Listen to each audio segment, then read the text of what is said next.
1992 жылы ең алғаш рет тәуелсіз Қазақстанның мемлекеттік рәміздері тағайындалды. Яғни бұл күн 4 маусым еліміздің тарихында мемлекеттік нышандар, елтаңба, ту және әнұранымыздың туған күні болып қалды.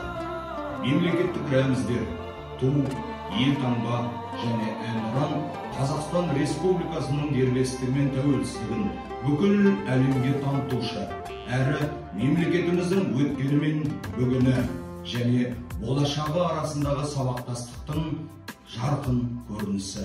Сондай-ақ рәміздер халқымыздың мұқалмас рухын, қаһармандығы мен даналығын, асқақ арман тілегін жеткізетін құнды белгілер екендігін естен шығармауымыз керек. Көк тудың желбірегені жаныма қуат береді. Таласқа түссе жан мен ту, жан емес маған керегі көк тудың желбірегені. Еліміздің барлық азаматтарын бүгінгі атаулы мерекемен Абай Құнанбаев атындағы нөмірі 19 жалпы білім беретін мектеп шын жүректен құттықтайды. Және осы құттықтау челленджін барлық әріптестерімізге жолдаймыз. Еліміз аман, жұртымыз көк тудың желбірегені